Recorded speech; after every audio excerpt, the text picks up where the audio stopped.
To get a congressional perspective on this, Congressman Michael Cloud of Texas, a member of the House Appropriations Committee and also the Oversight and Government Reform Committee. He represents the 27th Congressional District of Texas. He was there at today's gathering. Congressman Cloud, welcome back to Washington Watch. I know you're joining us by phone as you step out of the meeting.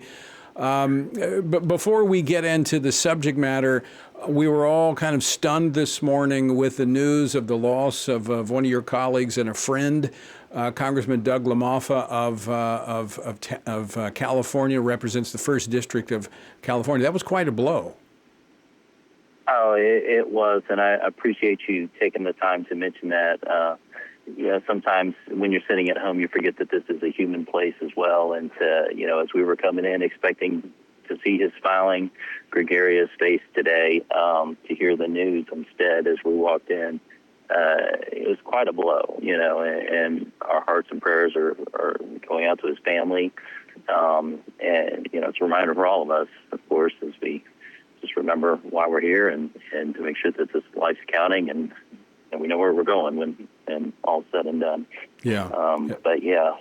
It speaks to the, we think we've got forever, but we really don't. And we're here today, gone tomorrow, and we need to be prepared. And he was prepared. I had those conversations with Doug. I know he had a deep, abiding faith, and he knew why he was in Washington to serve the Lord.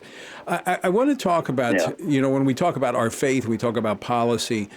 The president's comments today on being flexible on Hyde, I have to believe that didn't sit well with many of the Republicans.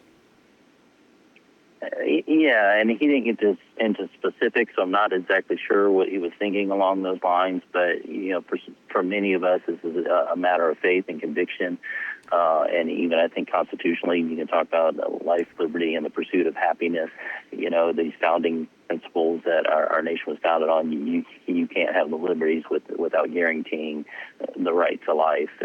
And so this has been a longstanding policy of Congress, and we made even great gains on it. And frankly, President Trump has been one of the most pro-life presidents, if not the most pro-life president. And we want to certainly see that continue. Even those on the side of who would advocate for abortion, many of them agree that there's no reason why someone should be forced to pay for someone else's abortion through taxing.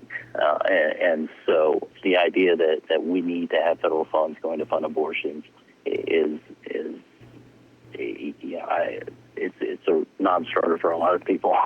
I heard that in the hallways. I would think so. I would definitely think so. It's almost 50 years, we were talking about earlier, 50 years of policy, settled policy going back to Henry Hyde.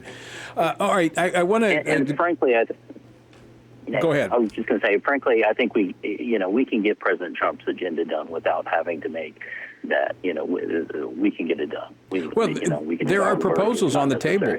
There are proposals on the table to do just that. Senator Rick Scott has one that uses the health savings accounts, which I fully support. I think that's exactly the direction we need to go, but we also need to keep taxpayers out of not just abortion funding, but also the radical transgender experimentation that is mutilating our children. That's being funded through this as well. Yeah, there's issues you can come to Congress, and certainly some you have to compromise on in the sense of, roads or farm policy or those kind of things. But when it comes to these moral issues, right and wrong, that's what you got to stake your flag there on the side of what's right and just. And so I think that's where we'll be long term. I think that's where everybody's heart is, generally speaking. And so, we'll keep moving in that direction. And I think the president's going to have to go with Congress on this because with the slim majority, you can lose one vote. That's it. And so I'm sure that you're not going to have enough Republicans to pass anything that would fund abortion in it. All right, I want to go on to some of the other issues. Just got a minute and a half left, Congressman Cloud. What were the other big takeaways from today's gathering?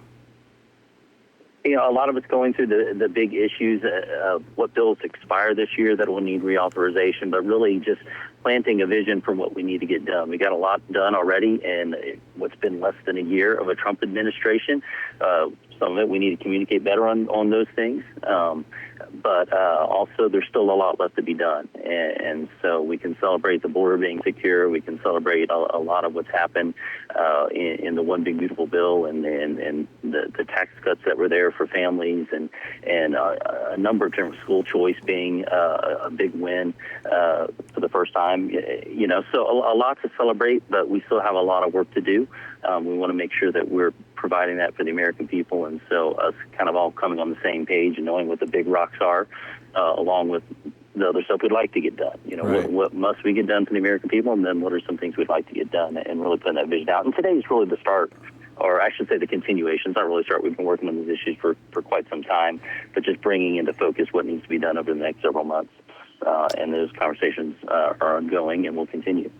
All right, Congressman Michael Cloud, thanks so much for joining us. Always great to have you on the program. Yes, sir. God bless you all.